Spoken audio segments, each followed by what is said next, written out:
The old man says, don't ever apologize. It's a sign of weakness. But I'm sorry for everything I've said and done. Welcome to the inaugural edition of a brand new podcast that we have called Film Swap. My name is David Seeley, and I'd also like to introduce you to my co-host, writer, blogger, raconteur, and the master of the factoid. And his name's Jonathan Pritchard Barrett. Jonathan, how are you doing? Hi there. Not bad, David. I'm doing well, and I enjoyed the films we're going to be discussing. Brilliant. Just for the benefit of the listeners, the people out there, the idea of our podcast is very simple, straightforward. We call it Film Swap.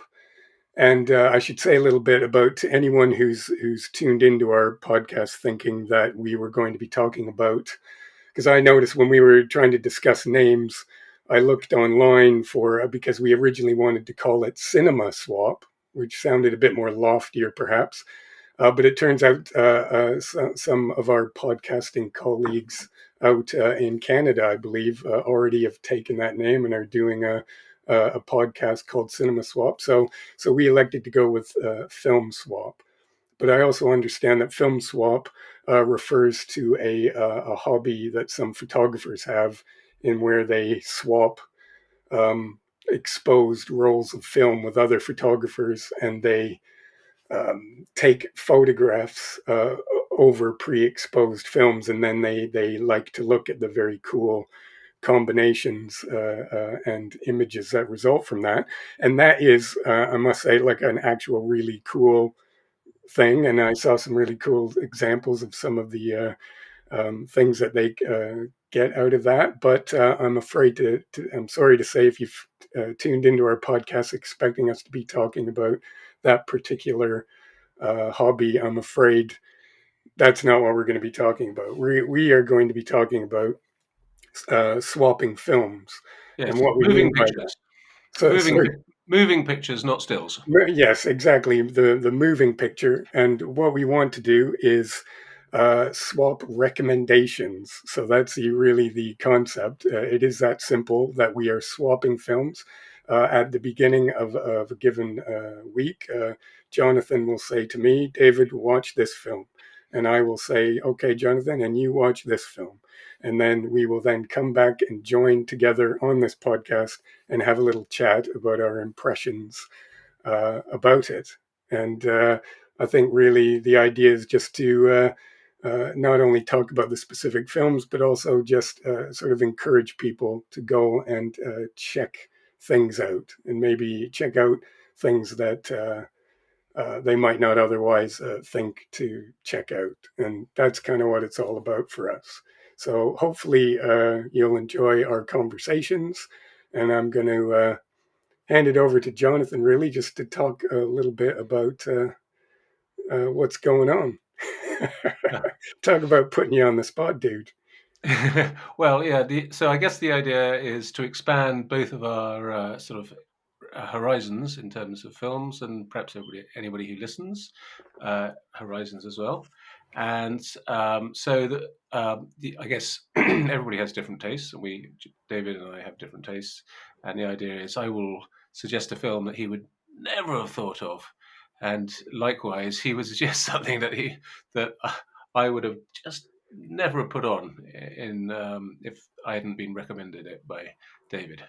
So, but hopefully, we both actually get to appreciate a film that we might not have encountered should we not have done a film swap. Like that. Oh, well, I don't know if that's the theme music. I mean, Jonathan might just have some ideas for a new theme song. That sounds very catchy. It sounds like an old sort of 70s sitcom where we could go film swap, and that might be pretty groovy and might bring in the punters.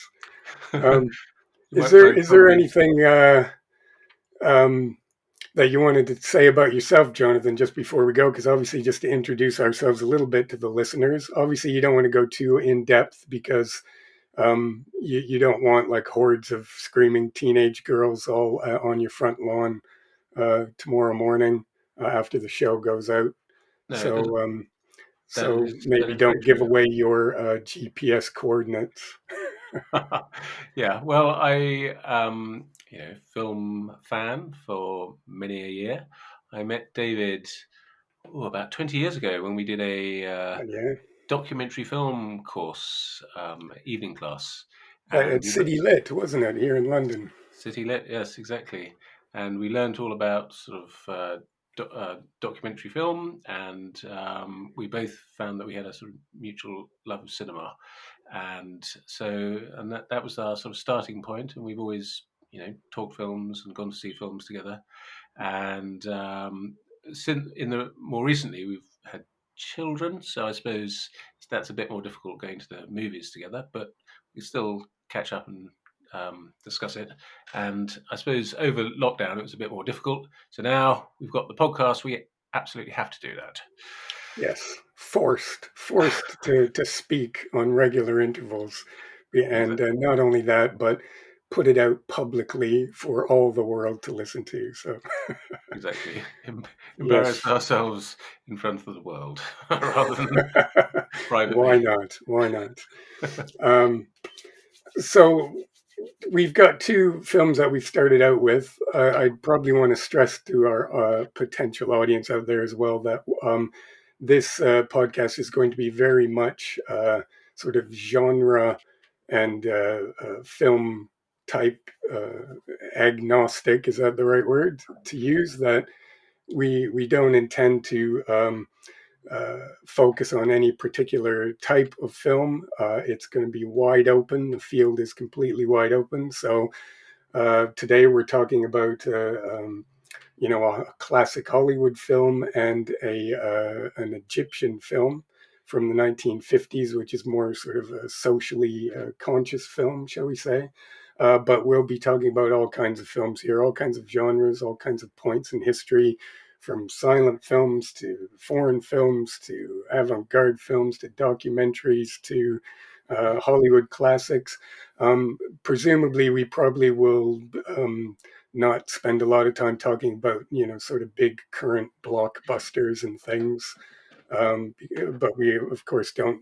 We love them as well. We love those types of films and stuff. But they obviously, things like Avatar and Wonder Woman and what have you, they all get a lot of press and a lot of attention and things already. So we probably won't spend huge amounts of time talking about those types of films, but we may touch on them here and there once in a while in our discussions.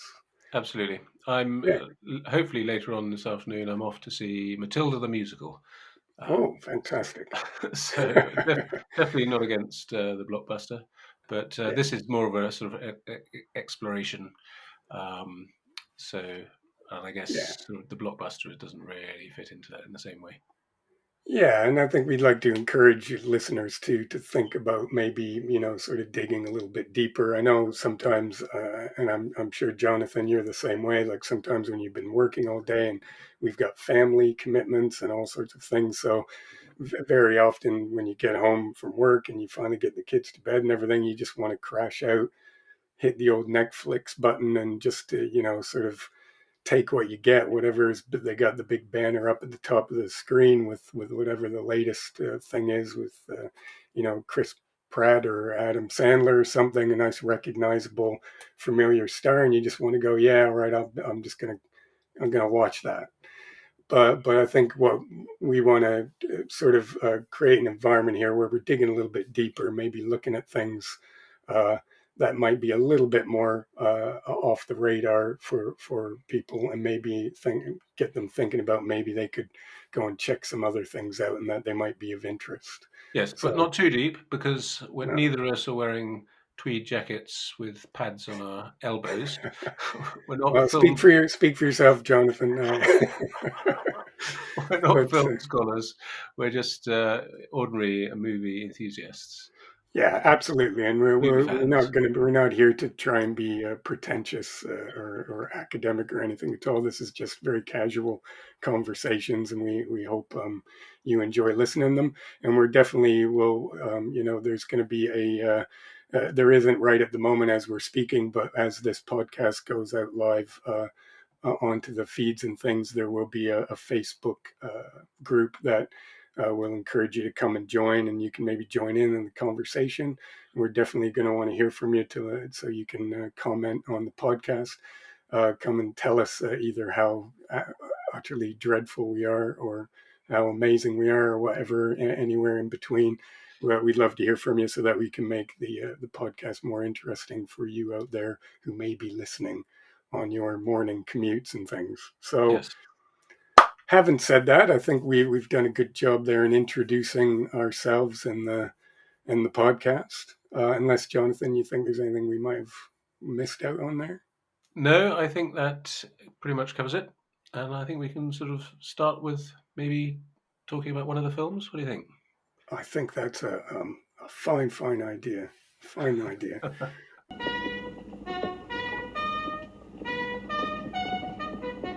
Right by toes. Yo! Now the next who wore a yellow ribbon, who wore it in the winter and the merry month of May. When I asked her why the yellow ribbon, she said it's for my lover who is in the cavalry. Cavalry, cavalry, cavalry, cavalry. She said it's for my lover who is in the cavalry. Cavalry, cavalry, cavalry, cavalry. She said it's for my lover in the U.S. cavalry. So you proposed this film to me, and did you want to just maybe give it a very high level introduction and just tell us why you picked this film this time? Yeah.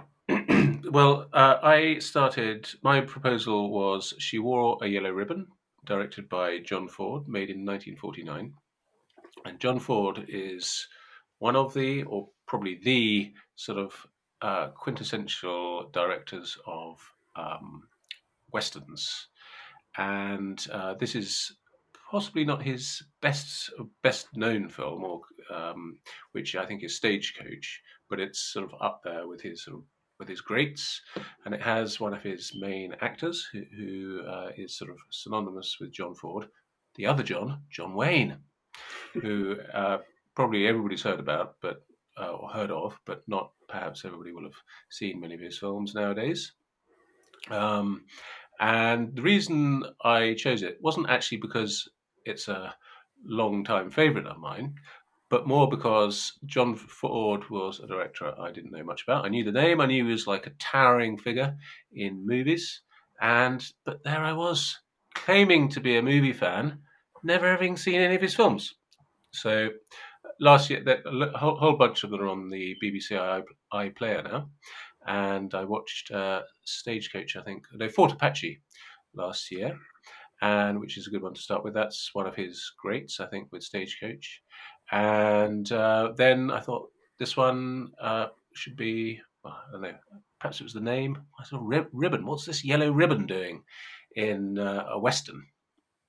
Which is normally about sort of violence, and a yellow ribbon is, or a ribbon at least, is a more feminine image, perhaps. So that's sort of really where I started from, and yeah, I really enjoyed it. Although it's made in 1949, it is in colour, and he uses the colour to great effect, and it, along with many of the sort of John Ford movies. Parts of it are filmed in Monument Valley, which is that part of the southwest of America where they have those huge, great rock formations that arise out of the desert, extremely beautiful. And just any film sort of set there really captures the eye, if nothing else. And yeah, so I suppose that was the reason I chose it. And what do you think, David? Well, I think I enjoyed it very much. As I watched it, I don't know, Jonathan. Are we going to introduce both films Oh yeah, perhaps. and then? So, what was your what was what was your film, Dave? What was your film, David?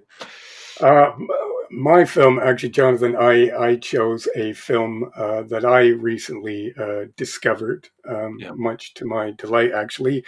Um, it's an Egyptian film from 1958 by a director named Youssef Chahine, who is quite a prominent and important director in the Egyptian film industry, if you will. He had a very long career and made some quite amazing films, but he was someone who I wasn't really that familiar with. And I discovered a film on I no longer do, but I subscribed at the time to Mubi, the streaming service, and they one of the, they have a daily film that comes up that they yeah. sort of highlight, and on one particular day, they highlighted this film, and it caught my attention. So I checked it out, and it's called Cairo Station from 1958, and it is kind of a sort of a social drama set exactly at Cairo Station, and it focuses on some of the people who kind of live and work around the environment of the station. And it caught my attention just because again, I might have had a vague sort of knowledge of the name of Youssef Chahine, but I had never really had an opportunity to see anything of his. So I checked it out and really enjoyed it. And so I thought that would be a good starting point for me to recommend for Jonathan to check that out. I really So enjoyed it. Yeah, it's great recommendation. Thank you very much. Because I oh, probably wouldn't have seen that film otherwise. Because it is actually on Netflix, but it's buried deep in the sort of yes. corners of that service. And so if you hadn't have told me about it, I would have never known it was there. Well, this is kind of the thing, and kind of what kind of a little bit about what the podcast I think we kind of hope to accomplish, because there's loads of things buried on these streaming services that are out there, but I think because the kind of the algorithms and the people's personal profiles and things don't necessarily put these things in front of people to see unless they're very sort of populist pieces of very popular items or potentially popular items. So I think this is something that's after I watched the film, I was so intrigued by that, and as I often do, I kind of go and read up on things that I really enjoy later to find out a bit more about the backgrounds of them and things. And it turns out that Youssef Chahine has an entire package of his films, his filmography that was recently restored, Hmm. and Netflix actually was a party to that. They financially contributed to the costs of restoring this body of work by this man. Wow. And all of those films are on Netflix. They're Wow. there for everyone to watch who subscribes. Yeah. So there, and it's not just this film that's actually really interesting, but he's got a lot of films on there that are very good. I've watched a few of them since. He was a director who first introduced Omar Sharif, the actor, to the Oh, world. we'll see. I didn't know that. And there's a couple of the films on there that are very early Omar Sharif performances. And when you see them, because I mean, I think most people, certainly from my generation, have an image of Omar Sharif as this very wealthy kind of movie star. He was in a couple of really big films in the 60s, and then he Yeah. kind of spent the 70s and 80s kind of Playing just bridge. popping up. Yes, yes, High level exactly. bridge, I think. Yeah, definitely.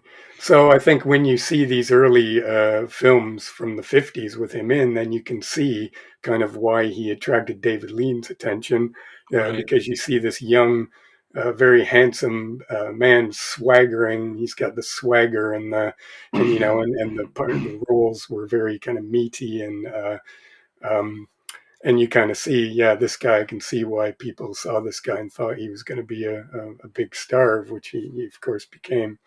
So I definitely recommend that people go to Netflix and sort of dig these films out. But let's start with Cairo Station, because that's the one that first caught my eye, and that's the one that I proposed to Jonathan for the show today. So Sure. what we're going to do now, of course, is go away into our separate ourselves, both physically and emotionally, and go into our secret screening bunker rooms, completely cut off from the outside world. And should the world still be there when we emerge, we will then discuss the films that we talked about. Getting in the elevator down to the minus 20th floor below the ground. Yes, absolutely. Yes, hopefully, barring any electrical failures, we'll be back shortly. We're talking about the first film, She Wore a Yellow Ribbon.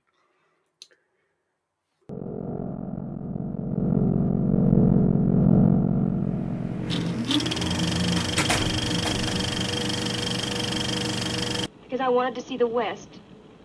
Because I wasn't Army enough to stay the winter. Not quite Army yet, miss. But you know never to apologize. It's a sign of weakness. Yes, but this was your last patrol, and I'm to blame for it. Only the man who commands can be blamed. Rests on me. Okay, and we're back. Here we are. My goodness.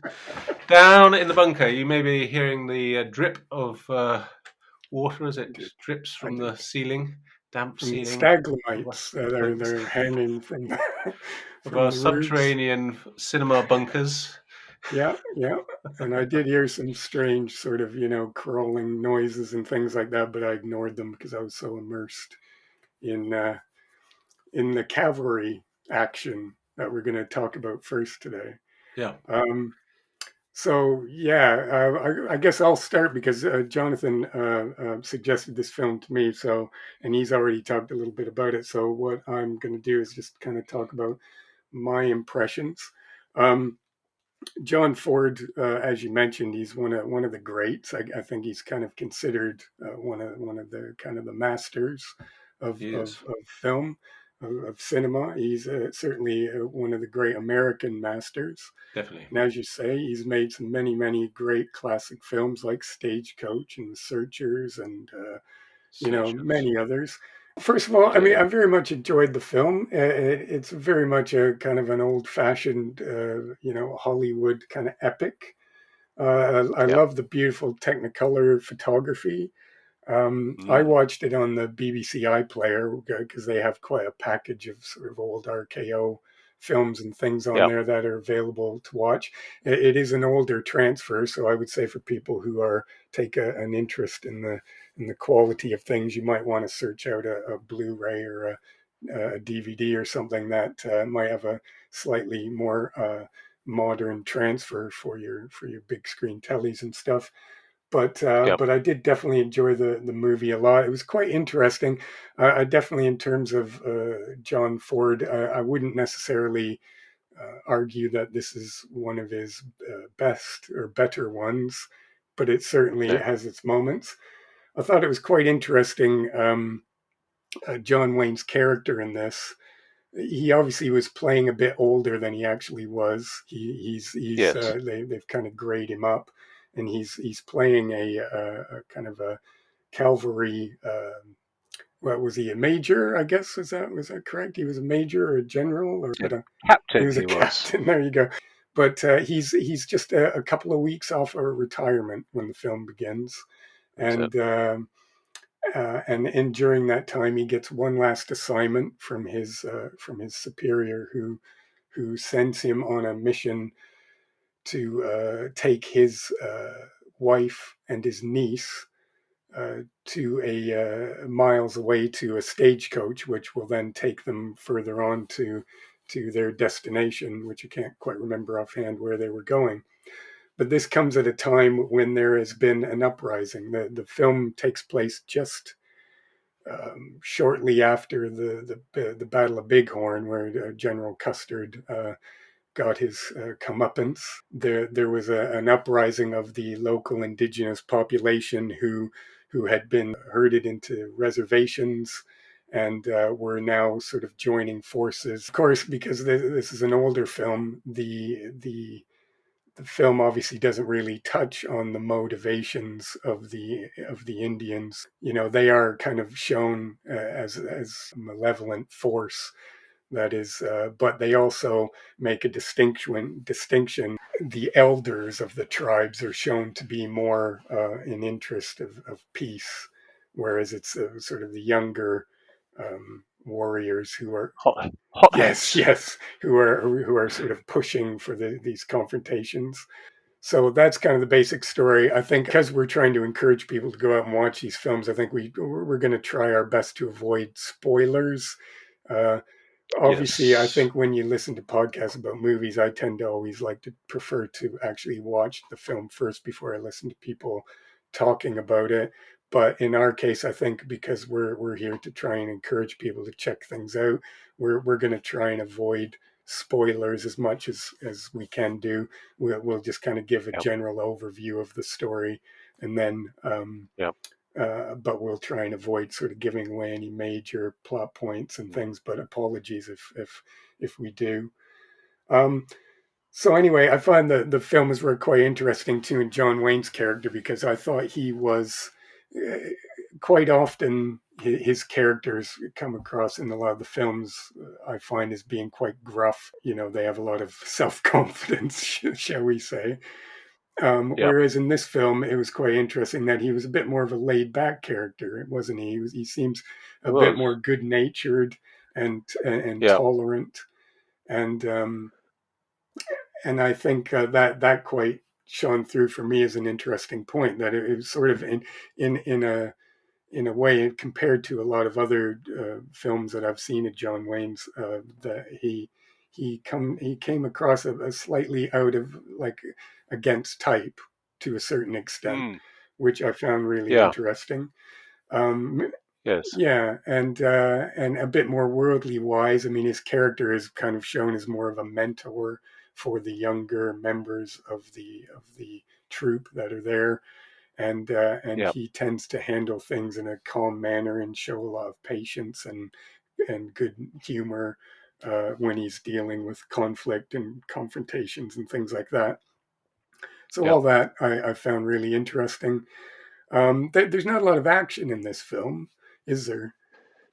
Not a lot, no. It's funny because the story. I mean, I would say it's not really a story-driven film Mm, in a way. It's more of sort of character or a series of sort of scenes in a way, mm, or series of tableaux. I don't know if you could call it that. But if you ask me what happens, well, I mean, it's not spoiling too much. They leave their fort, their base. They sort of go for a ride around, and then they come back again, and that's sort of it really, in rather broad strokes.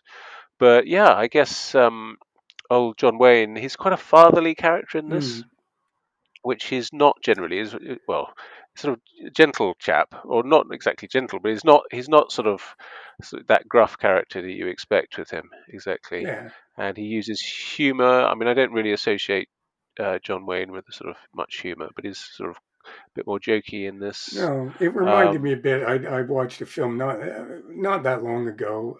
It's an older, kind of an earlier John Wayne film where it was actually like sort of a romantic comedy.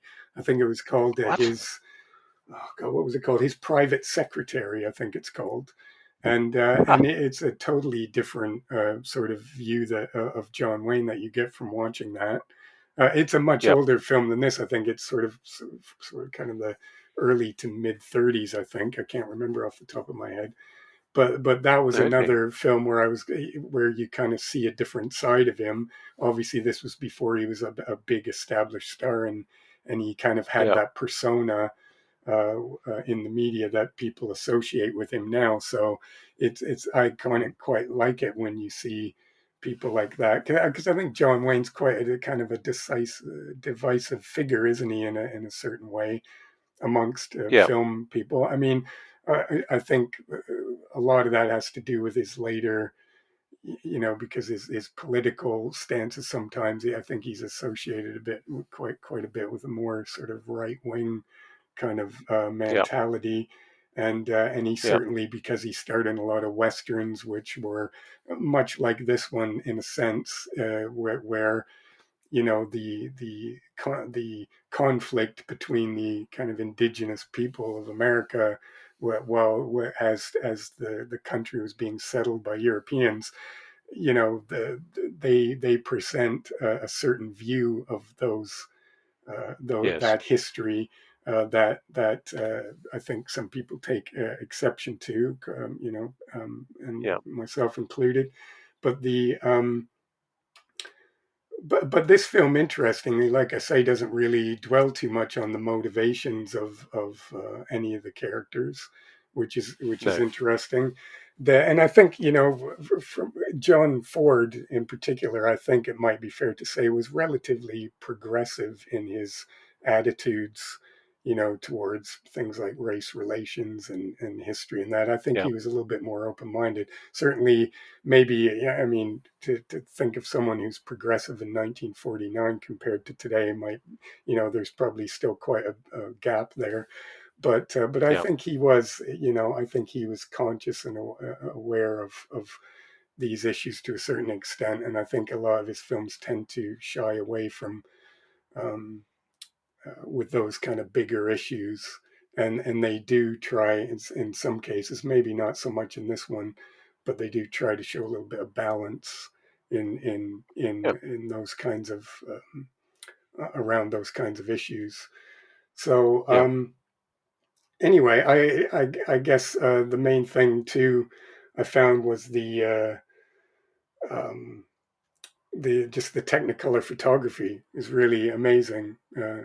Yes. Well, wasn't there an Oscar awarded for the Yeah, cinematography? absolutely. And I I think believe. this was quite a big production in its day. I think it was at the time considered one of the most expensive westerns that had ever been produced. It was quite a major, so this would be in 1949. We're talking about, this is a big blockbuster, from a major Yeah. studio. I mean, RKO doesn't exist anymore. It's kind of long ago, kind of been absorbed into all the corporate mergers and things over the decades. But at the time, Yeah. RKO was a major Hollywood studio, and this was a major production. So this way, you could look at this as like the Avatar kind of level of its day, of being Yeah. a big major sort of motion picture Hollywood Yeah. product that was highly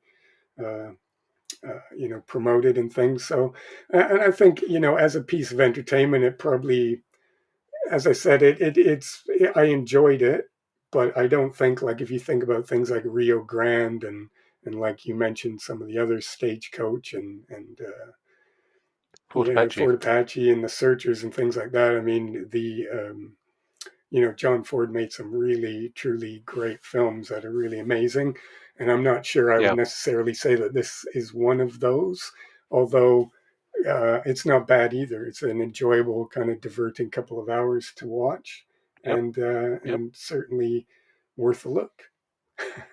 Yeah. Yeah. Definitely. Well, one of the things I liked about it is that it's a sort of retirement film in the Hmm. retirement genre of films, which is a A sorry, not a subgenre. So, subgenre. Perhaps it's more of a subgenre. Yeah, but it's something you don't see. There's not that many retirement hmm, movies, and we're all living longer, so maybe there should be more retirement movies. hmm, And I mean, I thought it's an interesting thing because it's a very important sort of life hmm, passage, retiring, and this guy is that's what's happening. He's sort of facing the end of his professional hmm. life, and yeah, that was something that interests me. And I guess one of the other things is the different moods in the film, because there's lots of different There's a moods. lot of Uh, tonal shifts in the film, isn't there? Between kind of really is. broad comedy at one moment, and then the sort of suspenseful kind of, and there's a little bit of action, but like we said, there's not like huge, major action set No. pieces. They're more just sort of little snippets that are kind of peppered through it, is the way I would describe the action in the film. Yes. Yeah. And one thing, he goes to see his sort of early on in the film. He goes to his wife's grave, Mm. who's buried just outside the fort. And there's this little sort of scene there where he's sort of paying his respects to her, and that's a sort of quite a sort of poignant and sort of slightly different feel to the rest of it. It's not something that necessarily fitted into the sort of story, Mm.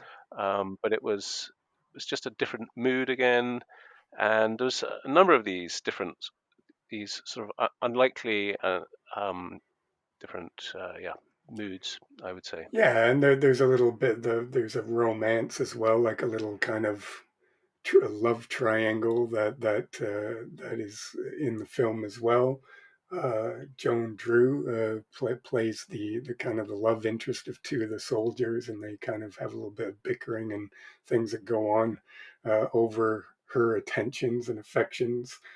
Um, and you're right. I think that is a really interesting thing with the film, because I found it did kind of that tonal shift was pretty constant throughout it, and it never Mm, really settled into one particular kind of vibe. It's kind of there's even that, again, trying to avoid spoilers, but there is a kind of a segment at the end that really just goes into kind of like a bit of a broad comedy, almost like a kind of almost slapstick in nature.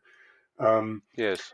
and those kind of things, I guess, on one hand, it kind of kept it interesting, but on the other, it kind of also, like I mean, you brought up a really good point that it's really difficult to pin down exactly what the film was about, uh, except the retirement of the character, I guess, would be that central theme, and maybe his he obviously wasn't wanting to necessarily retire, and he wanted to go out. He was thinking about his legacy in a sense, and there's a Yeah. lot of times when he mentions that, like even when he gets sent out on the assignment, and he's kind of, he has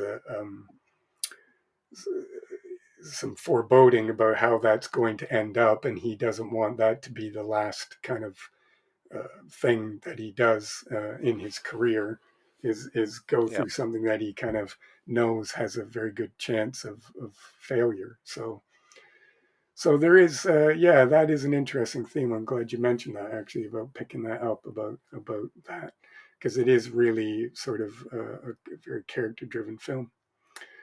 Yeah.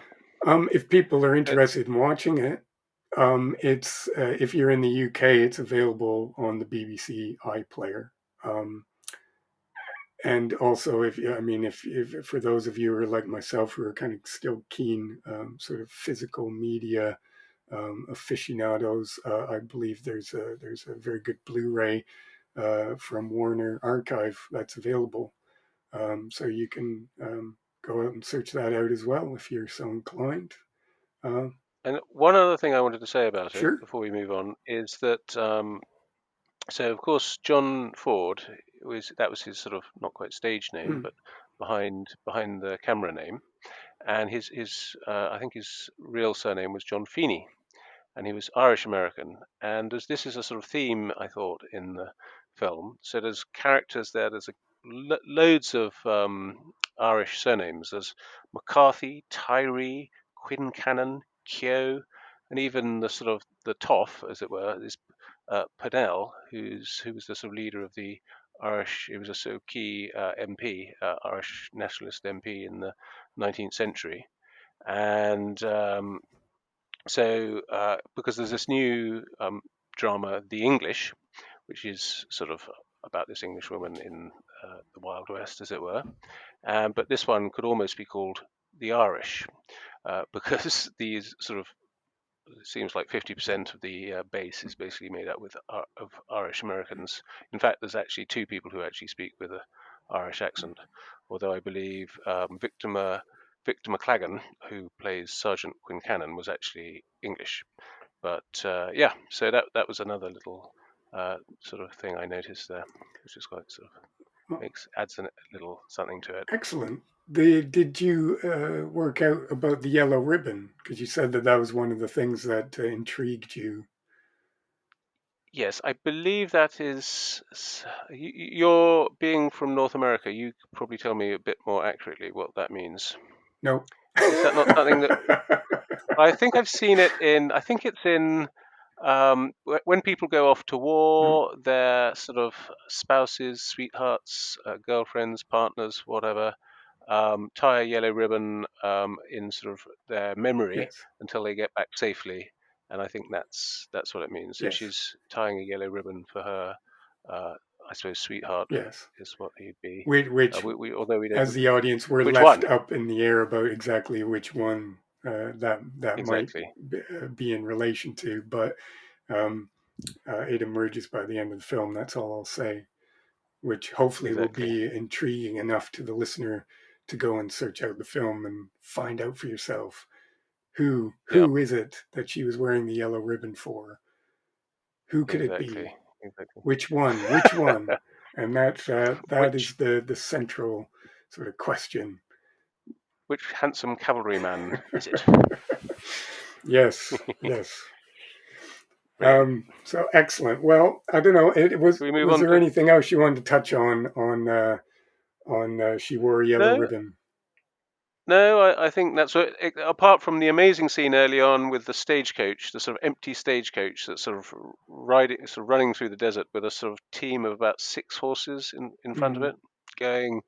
I mean, I don't know how they filmed it, but it seemed to be going at about 70 miles an hour over a desert mm, with these horses, sort of, and it's just an extraordinary little scene, really, and that I guess showed his sort of technical accomplishment as a filmer of stagecoaches and teams of horses yes, and things like that. absolutely. I mean, yeah, and there's like we mentioned earlier, there's lots of really beautiful images in it, lots of beautiful photography.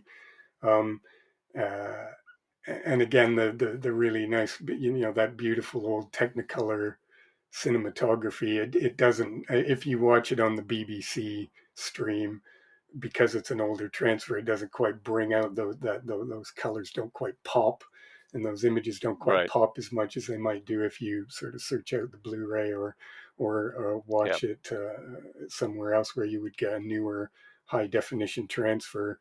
But Yeah. it is even so, it's still there's some really quite striking images and quite beautiful moments in it. Okay, so what do you think? Shall we Yes. move? I thought it was great. Let's move on to Cairo Station, shall we? Yes, indeed. اكتشفت انه انسان محروم لدرجة انه بقى مريض.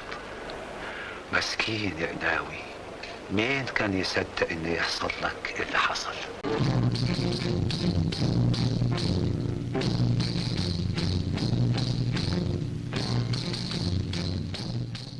Cairo Station, as I mentioned, was something I discovered just recently. And Jonathan, what did you think? I thought it was really good. It made only 9 years after Hmm. She Wore a Yellow Ribbon. This one is in black and white rather than color, and it's set in the main station in Cairo, in Egypt. And I suppose the point of being in the station is that all of Egyptian society is there. You've got the rich, the poor, and everybody else as well. And it's not actually so much set stories of travelers. It's more the people who live there. There's a sort of community of um, sort of employees of the station, but also sort of traders, some sort of independent traders, and some basically people who are sort of breaking the law, living there, selling drinks illegally and selling things when they shouldn't be, and with the police constantly trying to crack down on them. And yeah, so the main story is this chap called Kanawi, and Kanawi is sort of right at the bottom of the pecking order in the station, and we think maybe he has sort of learning difficulties or some. He's definitely a sort of outsider. I mean, these people are outsiders, but he's an outsider amongst outsiders. But interestingly, he's played by Youssef Chahine himself, the director, and I mean, he does a very empathetic role. And I have to say, I hadn't heard of this film before. Hadn't really heard of Youssef Chahine, sadly, but it's a great film, really, really good. And it's only, I think, it's an hour and a half. Not even. It's like about sort of 75 minutes. So it's an easy win for anyone who, gets put off by really long films and things. This is not a very long Absolutely. film, but it packs quite a Yeah. punch within that short running time as well. It's much more pacey than She Wore a Yellow Ribbon, I would say, and possibly we get to sort of, I don't know, if we get to know the characters maybe a bit better, because there's a slightly fewer characters, still quite a broad cast, like She Wore a Yellow Ribbon. But essentially, there's this chap, Kanawi, and so he's right at the bottom of the pecking order there. He illegally sells. No, actually, no. He works for an old guy who runs the newsstand. And then there is this other man who is trying to start a union, because the people who work there are very, uh, you know, they're exploited by their bosses, I guess, and he wants to start a union, and that's tricky because the bosses don't want them to do that. And then there is this female character called Hanuma. I hope that's the correct pronunciation. Anyways, played by Hind Rostam, who is apparently one of the big stars in Egyptian cinema of the sort of 50s and 60s, and she was utterly magnetic. I thought she was Yeah, terrific she's an character. incredibly vivacious and woman with incredible energy and charisma about her, and very Yeah, beautiful and like you say, just sort of magnetic when she's on screen. You just are sort of a bit captivated by her, you know. And absolutely, obviously, her absolutely, and character has that effect on all the people around her as well, doesn't it? yeah, yeah. Everybody's sort of slightly in love with her, really, Mm. because she's such a sort of well, it's not only beautiful, but she's sort of disarmingly sort of, I don't know, uh, honest, perhaps. Yes. Yeah. But yeah, she's terrific character as well, and she sort of sells drinks illegally. So they're always her and her friends, her girlfriends, are constantly having to run away from the cops Yes. who are trying to sort of stop them selling. They got these sort of buckets full of Yeah.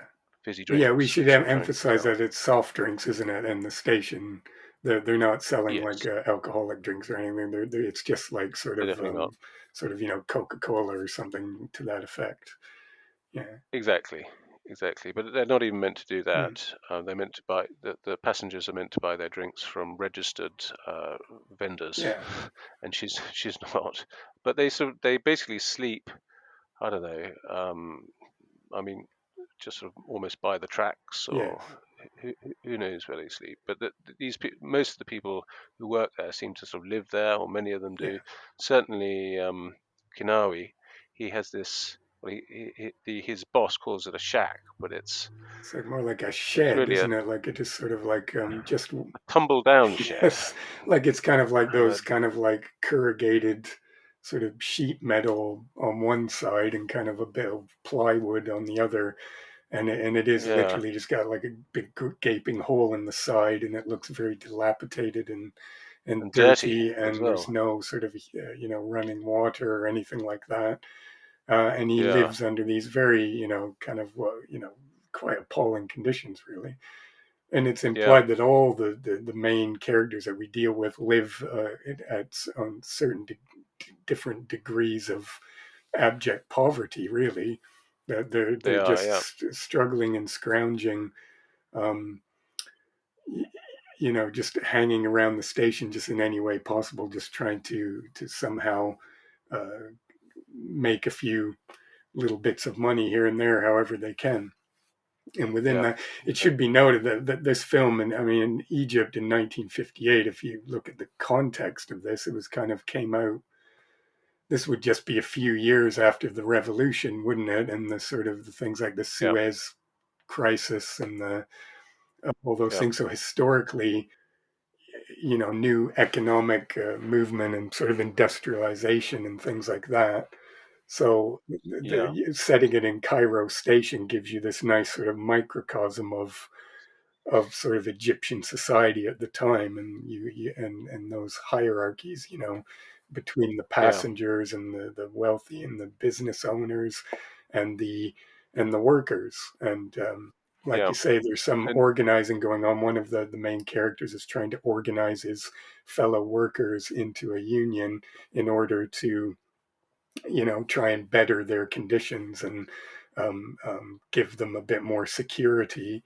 But obviously, the prevailing bosses and people at the station don't want that to happen. but I would say, or despite this, definitely that political sort of aspect to it, Mm. it's not it's not sort of too in your face, as it were. No, no, not at Still, all. I mean, these are just kind of like the kind of the context of the kind of the setting, yeah. really, but But rather than because it's not, I wouldn't necessarily call it a political film, or at least not overtly, like you say. political side, it's sort of, and it comes and it goes, and it's not sort of it's not foreground of No, the story, I would and I say. mean you're right. The main character is this person who himself he has his own kind of aspirations and things, but because of his sort of physical, he's got all these limitations and these things that prevent him from sort of achieving his, like he wants to, he's got an interest in this woman, but he has no real hope of trying to attract her or convince her to take a real interest in him. and Yeah, and the film but is really more about him and his frustrations with that. yeah, I guess one of the, because this was sort of, was it 10 year or 9 years after Nasser became president of Egypt. So essentially, Egypt became independent, and I suppose maybe it's sort of dealing with the sort of disillusion of the sort of Nasser regime. Initially, perhaps people thought everything was going to be a lot better than when the British had been there, but Mm, perhaps it didn't turn out quite as they'd expected. But also, one of the big and sort of, you might say, sort of quite contemporary themes is this sort of sexual element of it. mm, Because early on, you see old Kanawi, he goes back to his little shack, mm, and he's put these pin-ups all over the wall, and he puts more and more pin-ups up, and mm. he's basically extremely sexually Yeah. frustrated, and it's sort of slightly sending him round the bend. Yes, and he's fixated And on this one particular individual as kind of the he aspires to her, and yeah, obviously I mean, because obviously we've all been there. I'm quite sure you and I and everyone who might potentially be listening here would has had experiences of your interest in someone being unrequited, shall we say. yep, We've all universal, I been guess. there, and of course, for him, it even has a much more um, palpable sort of sense of frustration because he has all these limitations on himself, both economically and physically and socially. So and then with all these pinups and all this imagery and things that's around him, and he sees other kind of couples and other young girls and young men with their girlfriends and things, and he constantly is feeling this kind of frustration that his desires and his sort of sexual interest can't be possibly fulfilled in the way that he wants. And he's almost being Yep, egged on. Like you see all these pinups and things are kind of like they're kind of consumer imagery, aren't they? They're pictures from magazines yes, and things, and of course, advertising and stuff always creates this kind of aspirational kind of, these kind of images of perfection and things that we kind of aspire to, but he has no real way of ever achieving that or attaining those kind of goals. He's on the yes. absolute bottom socially, the bottom rung of the ladder, So for Yeah. him, some of ever obtaining these things is a complete impossibility for him. Yes, and there's another interesting thing. They have a sort of feminist politician comes into the sort of through the station, Mm, and there's all these sort of women feminist sort of campaigners who are accompanying her, and I think is she giving a talk or something like that, mm, and I guess that's something that I didn't expect to see in a film from the mm, 50s, and thinking of something else that I really enjoyed about the film is that they have these little sort of visual, um, I don't know how you put it, but sort of experiments. So there's one bit where he looks through this sort of piece of glass with sort of warped glass, and he sort of makes his eyes larger. mm, And then there's another bit where I think he's sort of feeling dizzy, and all the lights start moving mm. around. And there's a number of these different things where the director is sort of having fun creating these quite strange and sort of surreal sort of images. Yeah, I really they're all the more like. striking because really the film has kind of a more of a neo-realist kind of tone, doesn't it? Although they're it seems that they're mostly professional actors, and they're maybe it has a bit more polish in that sense. But at the Yeah. same time, it maintains that kind of gritty realism and that feeling of of being in the trenches, so to speak. But like you say, it also has a lot of really nice kind of cinematic touches and Yes. interesting sort of images that convey maybe a bit more of that kind of emotional the emotional landscape of the characters and stuff as well. Yeah. So Yeah. I mean, it was. It did make me think of the Bicycle hmm, Thieves. It's sort of got that sort of well, a backdrop of sort of desperate poverty, and yeah, and yeah. it was a near-realist in many Yeah, ways. I mean, it kind of has that same kind of aesthetic in some ways, but it maybe sort of sits between the two camps because it also has a little bit more of a, creative use of the photography and the editing and stuff to convey a bit Yeah, more sort of expression. generally, I would say you'd sort of feel for them all, Mm, which is a great thing for a film, I think. yeah, absolutely. So, any last thoughts It's good. on Cairo Station? Well, yeah, yeah really enjoyed it, and it's unfortunately one of the things that I wrote my notes and then some soup got spilt on the notes, so it's a little bit tricky to read. But oh yes, there was another lovely scene that I liked. You have these young people get in on the train, and they're sort of like the jazzers, and they're Yes. basically first of all there's the jazzers and the faithful. So there's the sort of Yeah. which is seemed quite a sort of sort of something recognizable now. Yeah. And the faithful are And going, what very, are these very sort of modern, like a kind of a like a sort of showing a side of kind of modern Egypt, the youth, yeah, and the yeah, beatniks, yes, the Egyptian yes, beatniks, and they're having a little sort of gig on the in this carriage yeah, on the train, and it's just a beautiful little scene. yeah,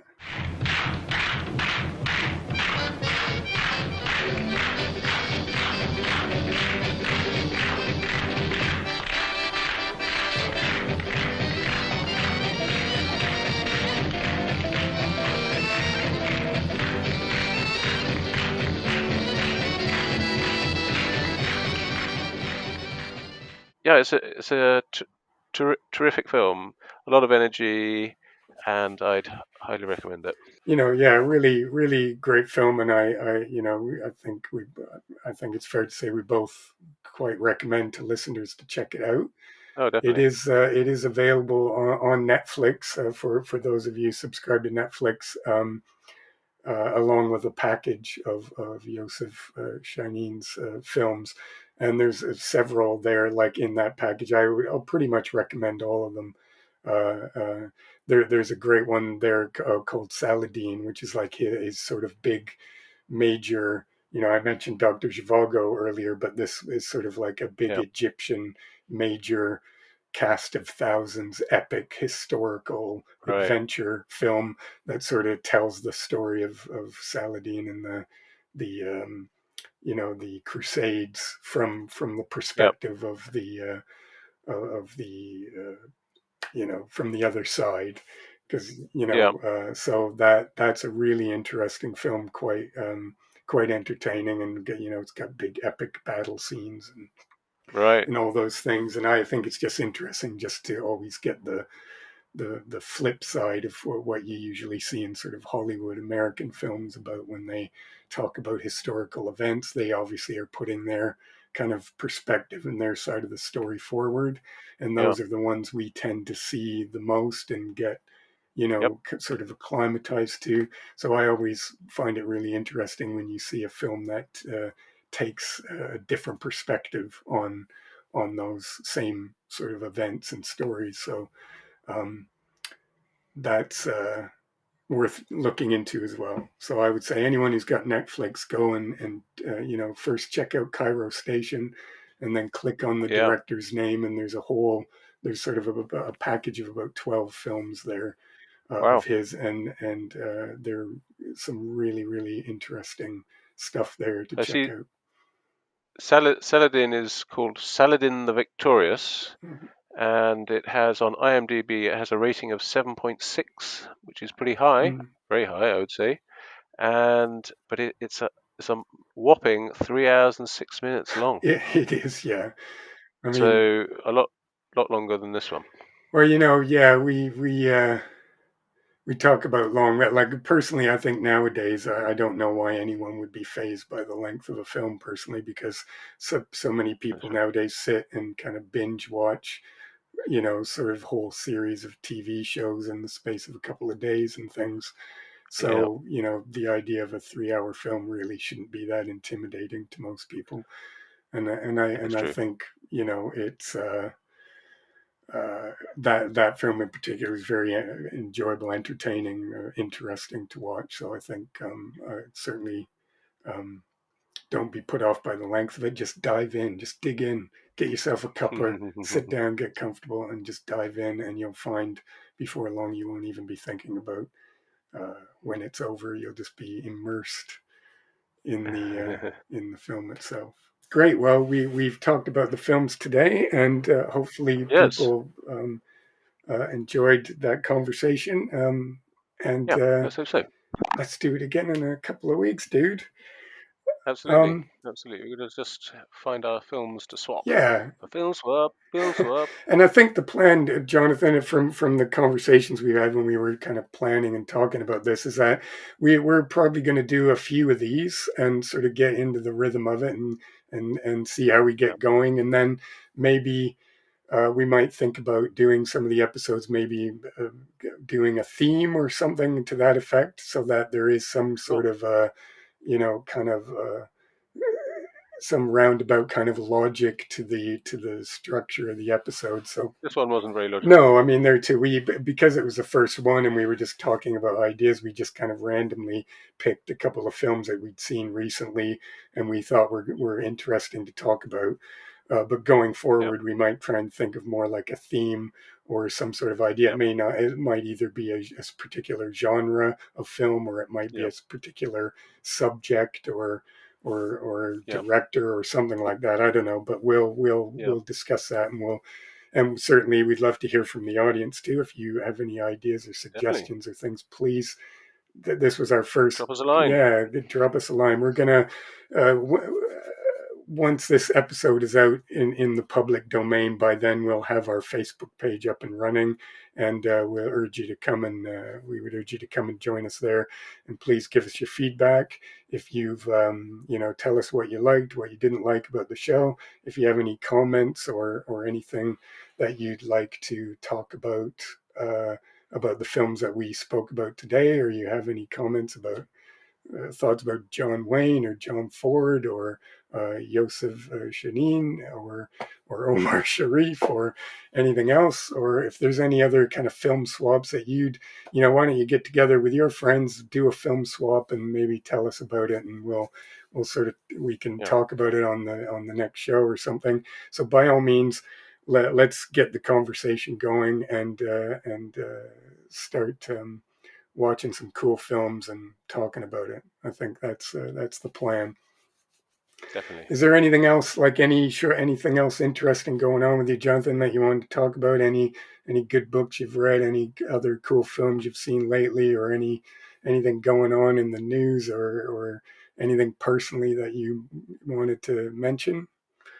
Well, over Christmas, I managed to see a few films, which is good and sort of rather more than I tend to see normally, because I'm sort of so busy with being a dad, essentially. But I saw the one I liked the most was White Noise, directed by Noah Baumbach, Okay. based on a novel by John Dos Passos, I think his name is, American novelist, one of the greats. And yeah, it was great, really out there film, and I'd recommend it. Very strange. It had a little bit sort of in common with Cairo Station, with those sort of funny sort of the surreality of it, those little elements of surreality. Sorry, but yeah, that's the only thing at the moment that comes to mind. Oh, okay. Otherwise, all's going well. Yeah, I heard of White Noise. I've heard a lot of noise about White Noise, and I Yeah. haven't had a chance to check that one out yet. But I'll definitely keep my eyes out. You've got to keep an open mind with that one, Yeah, so be well, prepared. that's okay. I think my mind's pretty open. I think so. I'm up for it. I'm up for checking that out. Yep. I just recently this week, before I started prepping for this episode here, I finally dug in. I got the Blu-ray last year, and it'd been sitting on my shelf taunting me for quite some time. So I finally dug in to Béla Tarr's, and I don't know if I pronounce this correctly, but it's Sátántangó. It's called. Oh yes. Which we were just talking about long films. This it was. Um, quite a long film. I actually spread out. How long? How long was it? It's about like 7 hours, 7-8 hours, something like that. But it's broken up into there's like intermissions every couple of hours, so I spread it out over a few days. I didn't sit and watch it all in a big marathon. I mean, Jonathan, you and I have done some. We've been seen some long We've done films, some proper fanatic film sort of marathons. marathon endurance viewings We have. on a couple occasions. I remember once we went Yeah. down to the NFT and watched Louis Malle's Phantom India, didn't we? They showed the whole Yeah. series, and we went down there at kind of in the afternoon, and our bums got very Came out numb at sitting midnight. there watching that. But it was really really Terrific. terrific. And we've done things like we went and saw Abel Gantz's Napoleon together, didn't we? And I think Yeah. we've done a few things like that.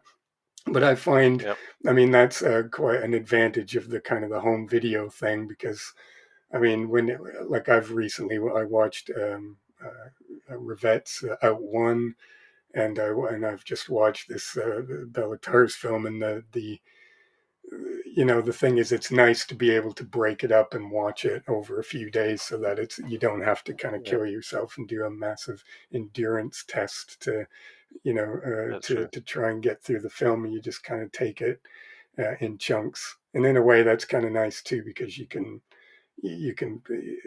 have a bit more time to digest what you've seen. But anyway, sorry to briefly touch on the film. You talked about grime and stuff. The Sátántangó is all set in this sort of collective farm in Hungary in the early Okay. '80s, and obviously the collective farms had been that they were sort of abolishing that or closing them down. And this film Right. centers on the community within this one environment that where they have shut the farm down, and there's all of their relationships and their conniving and planning for the future and things and about what's going to happen to them. And then there's this kind of malevolent force that comes in to affect how the outcome of all that. And the film is done in very, very long takes. Yes, he's famous, isn't Yeah, he? which is kind of what Béla Tarr Bellatar's kind of aesthetic is. Yeah.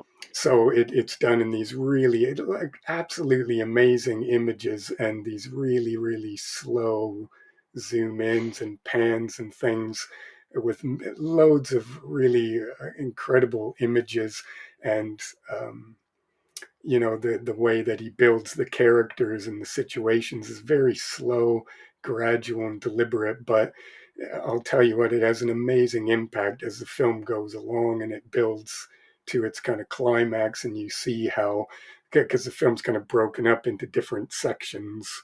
There's sort of like different chapters, and they kind of overlap in time, and they kind of show a certain event from one character's perspective, and then the next bit will show that same sort of in that same time frame something else that's going on at the same time. So it's kind of structured like that. And as the film builds over this 7 hours, it really packs quite an amazing punch. It's quite a powerful and amazing, film. Right? So I absolutely can't recommend that highly enough to go and check that out if you ever get a chance to see it. I watched it on a Blu-ray that I have, but the film is available on the BFI player. So for people in the UK, I definitely urge you to subscribe to the BFI player if you can, because they've got not just that, but they've got so many sort of great ways to spend your time there. So I definitely recommend you go and do that. Just to point out to listeners, though, we're in no way are being sponsored, or we're in no way affiliated to any business interests of any kind. So if we're plugging something, we're doing it just for your sake to tell you how you can access these things. But So, all right, Jonathan. Great. That's it. Number one in the can. Again, listeners, go and find our Facebook thing. And by all means, kind of give us your feedback and let us know how we did on our first time out. And we hope to be back. I think we've planned on the frequency, maybe doing this every sort of 2 or 3 weeks. So we're going to try and keep this regular and keep the conversation going. And by all means, we want to hear from you. So please give us your feedback, good, bad, or otherwise, and anything that you want to say about the films that we talked about today, or any of the any other recommendations or anything. And we'd love to hear from you. So definitely. All right. Well, on that note, Jono, we'll speak to Good you. stuff. We'll speak to you soon. And right, we'll see you next time, listeners. See you next time for another Film swap. It's starting to grow on me. Actually, it's catchy. All right, we'll put a little. We'll put a drum. We'll put some drums behind that, and we'll get there. Auto tune it. Okay, bye for now, everyone. Good stuff. See you. Okay, bye.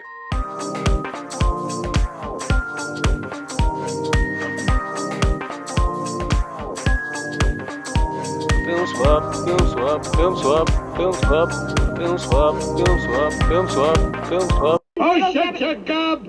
You talk too much.